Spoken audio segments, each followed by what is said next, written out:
Selamat siang, salam sejahtera bagi kita semua. Saya Marliana, saya mahasiswa Pascasarjana Setiami, jurusan Kebijakan Publik.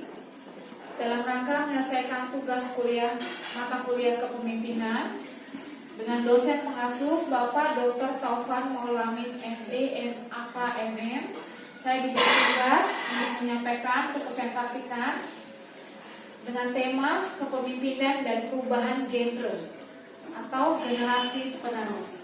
Di sini saya akan coba untuk menyampaikannya secara baik. Mohon maaf kalau dalam penyampaian melalui vlog ini masih jauh dari kesempurnaan.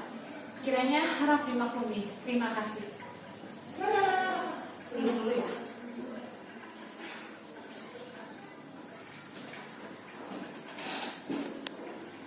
Definisi dan pengertian kepemimpinan. Kepemimpinan adalah sesuatu yang vital dalam suatu perusahaan, karena setiap organisasi mengambil kepribadian pemimpinnya. Pemimpin sangat berperan dalam pencapaian tujuan suatu perusahaan ataupun organisasi, di mana seorang pemimpin harus mampu membangun perusahaan atau malah menunjukkannya. Baik Anda dan semua adalah seorang pemimpin atau mempekerjakan seorang pemimpin. Seringkali seorang pemimpin merasa kesulitan dalam memotivasi para pengikutnya. Mereka semua untuk melakukan apa yang diperlukan. Kepemimpinan akan menjadi sumber informasi yang baik untuk memotivasi pengikutnya. Pemimpin dan perubahan genre adalah pemimpin yang sanggup menghadapi tantangan masa kini dan juga sanggup melihat dan menghadapi perubahan pada masa yang akan datang. Pemimpin dan perubahan. Banyak tantangan yang dihadapi oleh para pemimpin masa kini, khususnya menghadapi perubahan lingkungan dan masa depan. Salah satu yang menjadi alasan begitu pentingnya kepemimpinan saat ini karena telah terjadi persaingan yang sangat kuat, sangat ketat. Perubahan desain dan struktur organisasi maupun kepemimpinan sangat diperlukan untuk bertahan hidup dalam lingkungan yang baru yang serba berubah. Setiap organisasi harus melakukan reorganisasi kembali untuk menghilangkan kegiatan-kegiatan operasi yang tidak diperlukan dan yang tidak diinginkan, serta diupayakan bergabung dengan perusahaan-perusahaan kecil melalui merger dan akuisisi untuk menjadi lebih kuat. Di saat perubahan organisasi dilaksanakan, ketegangan yang dihasilkan oleh hubungan baru tidak terelakkan lagi.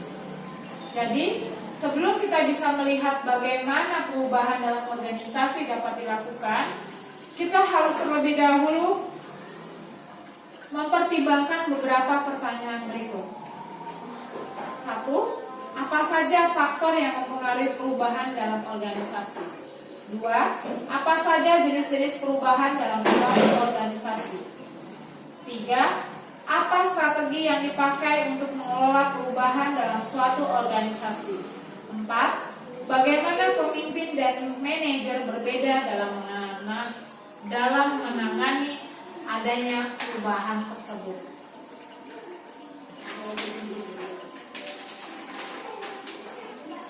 Generasi penerus dan pemimpin bangsa. Pemuda atau pemimpin muda merupakan cikal bakal generasi penerus bangsa. Pemuda memiliki peranan besar sebagai ujung tombak dalam meningkatkan persatuan dan kesatuan bangsa Indonesia. Pemuda juga digambarkan sebagai sosok unggul, pilihan, bergairah dan bergelora secara fisik, psikis, sikap, dan intelektual. Pemuda juga hampir selalu menempati peranan yang sangat strategis dari setiap peristiwa yang terjadi. Dalam proses perubahan sosial dan kebudayaan, pemuda memiliki posisi dan peranan yang esensial. Pemuda sebagai transformator nilai-nilai dari generasi terdahulu ke generasi berikutnya dan merintis perubahan dalam rangka dinamisasi kehidupan dalam peradaban yang sedang berjalan. Oleh karena itu, pemuda sebagai calon pemimpin dituntut harus berani mengambil peranan-peranan strategis. Sebagai kekuatan moral dan kontrol sosial, pemuda harus mampu bersentuhan dengan aksi-aksi membela kebenaran. Sebagai kekuatan intelektual muda, para pemimpin harus mampu melakukan pengembangan dan pembangunan komunitas intelektual dengan melakukan kajian-kajian strategis tentang permasalahan bangsa. Generasi penerus bangsa ikut bertanggung jawab membawa bangsa ini menuju satu keadaan yang lebih makmur, aman, dan damai. Pemimpin muda juga dikatakan sebagai elemen utama penerus bangsa. Tentunya merupakan suatu kesatuan yang sangat penting untuk memajukan dan menjalankan kehidupan bangsa di masa mendatang.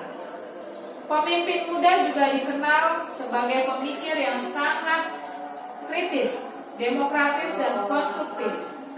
Suara pemimpin muda dianggap sebagai realitas sosial yang ada dalam lingkungan masyarakat, sehingga dianggap sebagai roda penggerak bangsa.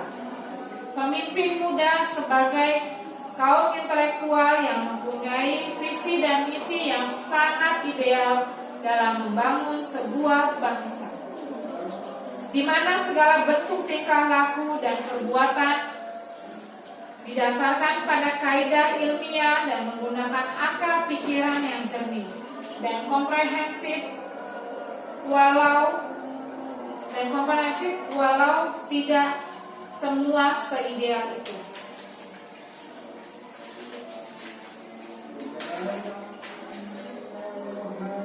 Kondisi saat ini, bangsa dan negara kita sedang dilanda gelombang globalisasi dan neoliberalisme. Pemuda diharapkan memiliki peranan penting dalam menyikapi hal tersebut. Pemimpin muda menjadi sangat penting untuk membangun dan menstabilkan politik dan ekonomi di negara ini. Hal ini menjadi tantangan berat bagi generasi muda saat ini. Dengan kekuatan dan keberanian yang dimiliki generasi muda, hal tersebut tidak mustahil, tidak dapat terwujud. Hal ini terbukti seiring dengan perjalanan bangsa Indonesia, di mana peranan dan kekuatan generasi muda dapat melakukan perubahan dan melengsarkan rezim pemerintahan yang sangat otoriter dan bertangan besi. Pemerintah muda sangat memegang peranan penting bagi bangsa dan negara, mulai dari peranan politik, ekonomi, hukum, serta dalam menjaga dan meningkatkan persatuan dan kesatuan bangsa. Selanjutnya, peranan pemimpin generasi muda dalam kehidupan bangsa. Bagaimana peranan pemimpin muda dalam kehidupan bermasyarakat?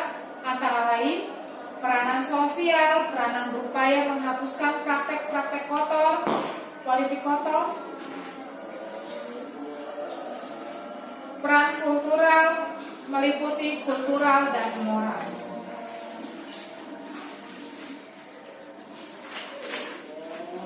Selanjutnya, ada beberapa hal yang harus diperhatikan pemimpin generasi muda dalam upaya memajukan bangsa. Pemimpin generasi muda harus memiliki 4 kekuatan: kekuatan moral, kekuatan kontrol sosial, kekuatan intelektual, kekuatan profesional, pengembangan organisasi, ciri perkembangan organisasi, metode pengembangan organisasi. Selanjutnya, pengembangan organisasi. Sebuah perubahan dan pengembangan dapatlah terjadi pada siapapun dan apapun, tidak terkecuali dengan kelompok. Tidak banyak individu atau kelompok menyukai adanya perubahan. Tidak dapat dihindari, melainkan kita hadapi. Faktor yang mempengaruhi perubahan antara lain faktor eksternal dan faktor internal. Selanjutnya, ciri-ciri perkembangan pengembangan organisasi adalah suatu strategi pendidikan dan kompleks yang dimaksud untuk mengubah keyakinan, sikap, nilai, dan struktur kelompok sehingga dapat lebih beradaptasi dengan teknologi baru, pemasaran dan tantangan, dan tingkat yang memusingkan perubahan itu sendiri. Pengembangan kelompok yang efektif memiliki ciri sebagai berikut. Merupakan strategi terencana dalam mewujudkan perubahan organisasional yang memiliki sasaran jelas berdasarkan diagnosa yang tepat tentang permasalahan yang dihadapi oleh organisasi. Merupakan kolaborasi antara berbagai pihak yang akan terkena dampak perubahan yang akan menjadi. Menekan cara-cara baru yang diperlukan untuk meningkatkan kinerja seluruh kelompok dan semua satuan kerja dalam kelompok. Mengandung nilai humanistik di mana pengembangan potensi manusia menjadi bagian terpenting. Menggunakan pendekatan komitmen sehingga selalu memperhitungkan pentingnya interaksi dan intervensi antara berbagai satuan kerja sebagai bagian integral di suasana yang utuh. Menggunakan pendekatan ilmiah dalam upaya meningkatkan efektivitas kelompok. Selanjutnya, metode pengembangan organisasi. Teknik yang dirancang oleh para ahli dengan tujuan meningkatkan kemampuan berkomunikasi serta bekerja secara efektif dalam suatu organisasi. Beberapa karakteristik teknik yang sering digunakan antara lain sensitive training, team building, survei feedback, transkripsial analisis, intergroup aktivitas, proses konsultasi, script, dan selanjutnya. Jadi di sini kita sebagai generasi penerus diharapkan kita mempunyai jiwa untuk kepemimpinan yang dapat kita kembangkan melalui tingkat pendidikan, pengalaman, dan sebagainya, sehingga kita sebagai penerus bangsa diharapkan dapat menjadi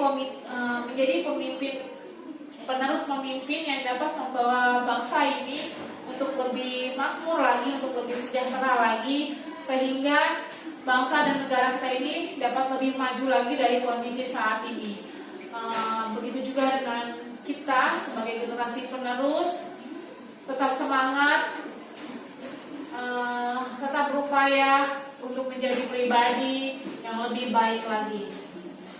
Demikian presentasi saya dalam mata kuliah kepemimpinan dengan tema kepemimpinan dan perubahan genre.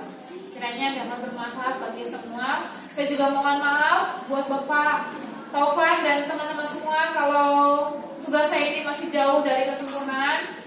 Kiranya mohon dimaafkan. Terima kasih. Selamat siang.